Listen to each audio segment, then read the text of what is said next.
Donc, bonjour à tous. Je vais vous parler donc, dans un premier temps des politiques de l'autonomie avec une approche intersectorielle pour ce qui est du secteur donc, des personnes âgées et des personnes en situation de handicap. Et dans un second temps, je ferai plus une approche donc, sur ce qui est de mon secteur propre à l'URIOPS avec donc, les personnes âgées.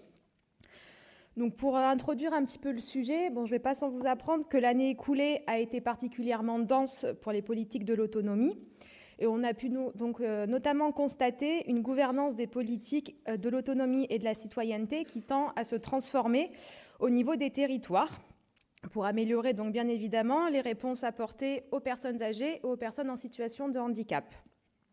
Et il y a eu par ailleurs donc une forte mobilisation des acteurs nationaux et territoriaux en ce qui concerne donc la mise en œuvre des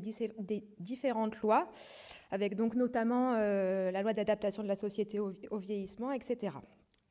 Donc pour ce qui est des politiques transversales personnes âgées, personnes en situation de handicap, le réseau UNIOPS-URIOPS se mobilise depuis de nombreuses années pour une convergence des secteurs personnes âgées et personnes en situation de handicap, afin de garantir aux personnes accompagnées une meilleure continuité de parcours. On peut observer quelques avancées en ce sens avec la loi donc ASV qui a instauré notamment la mise en place d'une gouvernance des politiques de l'autonomie rénovée et coordonnée au niveau des territoires. Ça se passe notamment au niveau des CDCA, donc les conseils départementaux de la citoyenneté et de l'autonomie, qui vont être chargés dans le département de participer à l'élaboration et à la mise en œuvre des politiques liées à l'autonomie. Donc c'est une nouvelle instance qui fusionne les comités départementaux des retraités et des personnes âgées, les anciens CODERPA, et les conseils départementaux consultatifs des personnes en situation de handicap, donc les CDCPH. Donc pour information, l'URIOPS a été sollicité par la plupart des conseils départementaux de la région pour désigner des représentants au sein de ces instances. Donc actuellement, on a des représentants au sein du CDCA de Vaucluse, où c'est un représentant du secteur des personnes âgées et un représentant au sein du CDCA des Hautes-Alpes, où c'est un représentant PH. Donc on est en attente de l'arrêté pour le Var et les Bouches-du-Rhône notamment. Le réseau constate toutefois des difficultés de mise en place et de fonctionnement dans ces instances et craint qu'elles peinent à fonctionner du fait notamment de l'absence de financement dédié et de la démultiplication des instances consultatives. En parallèle, au niveau territorial, la loi ASV ouvre également la possibilité de faire évoluer les maisons départementales des personnes en situation de handicap, donc les MDPH, en maisons départementales de l'autonomie. Donc ces maisons départementales de l'autonomie permettraient aux personnes âgées de bénéficier de services qui étaient jusqu'alors destinés uniquement au secteur des personnes handicapées.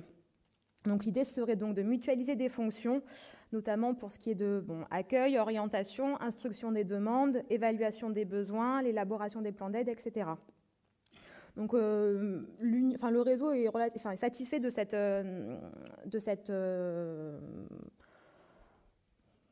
cette création, mais par contre, souligne vraiment 2 points de vigilance à avoir par rapport à la mise en place de ce dispositif,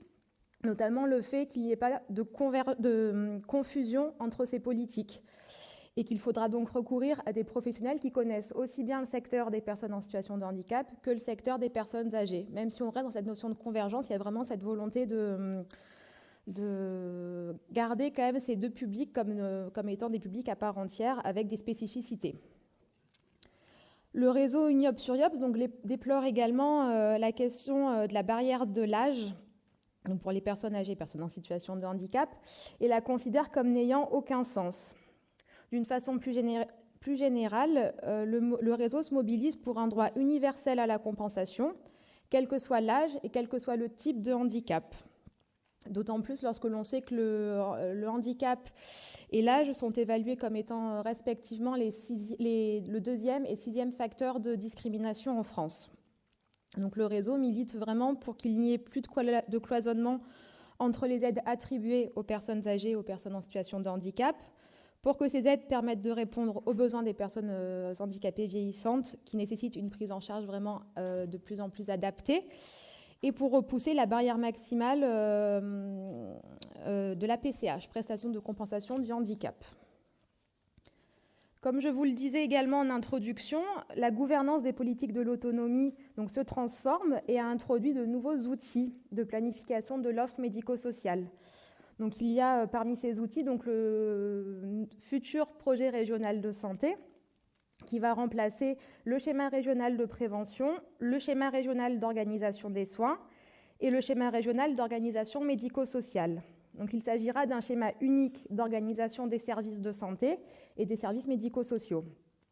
Donc ce schéma sera constitué de 3 documents socles, qui sera le cadre d'orientation stratégique, dit COS, qui fixe les objectifs généraux et les résultats attendus à 10 ans. Ensuite, il y a aussi le schéma régional de santé, qui lui définit, définit à 5 ans les prévisions d'évaluation de l'offre de soins et les prévisions d'évaluation des services de santé et d'accompagnement médico-sociaux. Et enfin, il y a le PRAPS, qui est le programme régional relatif à l'accès à la prévention et aux soins des personnes les plus démunies. Donc, ce schéma est vraiment organisé autour d'une logique de parcours qui vise à développer une approche plus intégrée et territorialisée du système de santé. L'URIOPS a été invité à contribuer à ces instances, aux instances collégiales régionales et à participer aux travaux relatifs au parcours maladies chroniques, santé mentale, personnes âgées et personnes en situation de handicap, et a soutenu vraiment l'importance d'une meilleure transversalité et de plus d'intersectorialité entre les acteurs. Concernant l'ICR des personnes âgées, ce qui va nous permettre après de passer sur la partie plus sectorielle personnes âgées, les orientations à 10 ans visent à plus de décloisonnement, plus d'anticipation et une meilleure coordination dans le parcours de soins des personnes âgées. Concrètement, et de manière plus opérationnelle, ça consiste à développer et à renforcer des actions pour prévenir la perte d'autonomie, anticiper les ruptures de parcours, adapter et sécuriser le maintien à domicile, améliorer la coordination des professionnels et l'information des personnes âgées et de leurs familles, d'améliorer les interfaces ville-hôpital, de poursuivre l'adaptation des établissements de santé à la spécificité des personnes âgées et de repenser la place des EHPAD dans le parcours de vie des personnes âgées. Donc avant de passer à l'actualité sectorielle des politiques en faveur des personnes âgées, je fais un petit focus sur les systèmes d'information dans le médico-social, puisque pour le réseau URIOPS-UNIOPS, il est vraiment indispensable de développer une véritable stratégie nationale de modernisation et d'adaptation des systèmes d'information et du parc informatique des établissements. Ceci afin de favoriser un travail en interopérabilité avec les systèmes d'information qui sont déployés par les ARS, les systèmes d'information hospitaliers et les systèmes d'information qui sont utilisés par les professionnels libéraux. Et donc, l'UNIOPS, le réseau UNIOPS-URIOPS défend vraiment cette volonté de mettre un plan de modernisation des systèmes d'information. Pour ce qui est de l'actualité sectorielle, en faveur de la politique en faveur des personnes âgées, on va revenir dans un premier temps sur la mission Flash qui a été réalisée en septembre et qui portait sur les conditions de travail en EHPAD. L'UNIOPS, dans ce sens, a été auditionné et a mis en avant différentes thématiques. Je vous dis vraiment juste les grands axes pour ne pas trop déborder dans le temps. Il y a notamment l'absence d'accompagnement et d'anticipation de l'évolution des besoins des publics accueillis, où notamment l'UNIOPS a mis en avant l'évolution des publics qui sont accueillis en EHPAD, avec souvent des personnes en situation de handicap vieillissante, des personnes ayant des troubles psy, des personnes ayant des conduites addictives, ce qui engendre une prise en charge de plus en plus lourde et des professionnels qui ne sont pas forcément formés à ces prises en charge. Il y a également l'UNIOPS a également souligné l'augmentation des contraintes pour les EHPAD, avec des répercussions pour les personnes âgées, leurs familles et les professionnels, avec notamment des personnels qui vont être insuffisants, ce qui va engendrer une priorité sur le soin au détriment d'un accompagnement relationnel, social et une stimulation cognitive en quelque sorte. Et également, il y a le coût d'hébergement qui est élevé, qui peut constituer un frein majeur pour accéder à des établissements, à des EHPAD. Donc le réseau met vraiment en avant la nécessité d'une plus grande souplesse de gestion financière et administrative pour que les établissements accueillant des personnes âgées puissent répondre de manière plus adaptée aux besoins réels des personnes qui sont accueillies. L'UNIOPS, dans le cadre de cette mission flash, a également abordé la réforme de la tarification,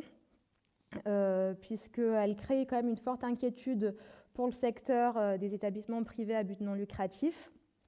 Et le réseau craint notamment un mouvement de sortie d'habilitation de l'aide sociale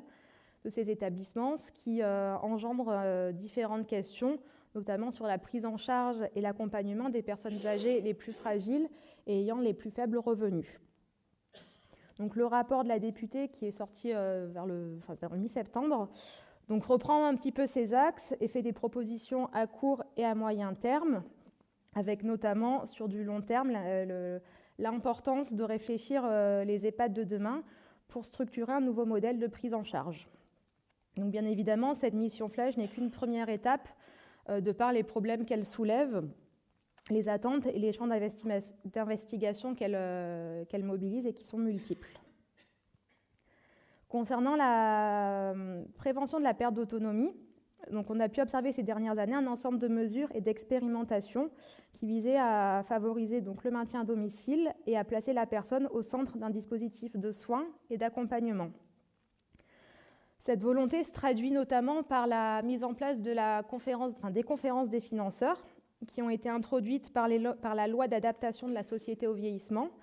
et qui a pour objectif de coordonner dans chaque département les financements et les actions visant à prévenir la perte d'autonomie chez les personnes âgées de plus de 60 ans. Donc, pour l'URIOPS, ces conférences sont très intéressantes et nécessaires, mais il est important d'y associer les représentants des usagers et les acteurs concernés par les questions de prévention de la perte d'autonomie. Et également, il est souligné la nécessité de mieux faire connaître les appels à projets et les actions qui sont financées par ces conférences, qui restent encore quand même un petit peu méconnues.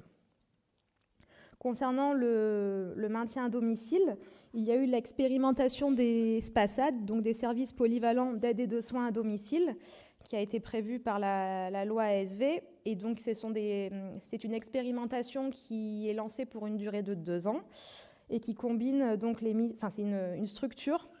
qui combinerait les missions d'un service d'aide à domicile et d'un service d'aide et de soins infirmiers à domicile. Donc, en PACA, il y a 9 structures qui ont été lancées dans l'expérimentation. Et donc, selon l'UNIOPS et l'URIOPS, la durée de cette expérimentation est trop courte pour permettre une évaluation fiable du dispositif et pose des questions, notamment par rapport à la signature des CEPOM, parce que la durée de l'expérimentation, donc, qui est de 2 ans, face à un contrat pluriannuel d'objectifs et de moyens qui est de 5 ans. Donc, ça interroge sur le financement de la coordination au terme de ces 2 années. Et donc, pour terminer par rapport au dispositif mis en place pour favoriser un maintien à domicile et en tout cas une notion de parcours autour de la personne âgée, il y a le dispositif PAERPAD, donc Parcours Santé des Aînés, qui a été initié par la loi de financement de la sécurité sociale en 2013 et qui a été généralisé là dans chaque région, où il y a donc un dispositif PAERPA par région. Nous, pour la région PACA, c'est dans le territoire Var-Est. Et ce dispositif vise à repérer les personnes en perte d'autonomie, prévenir les ruptures de parcours et éviter les hospitalisations inadéquates. C'est un dispositif de coordination gérontologique qui est appelé à intégrer les CLIC et également les MAIA, donc les MAIA qui sont des méthodes d'action pour l'intégration des services et de soins dans le champ de l'autonomie. Voilà, donc d'une manière générale, on peut constater en effet une volonté des politiques de l'autonomie d'être au plus proche des besoins des personnes âgées, de les placer au centre d'un dispositif coordonné afin de permettre notamment un maintien à domicile le plus longtemps possible, puisque toute personne souhaite finir ses jours chez soi et pas en institution. Je vous remercie.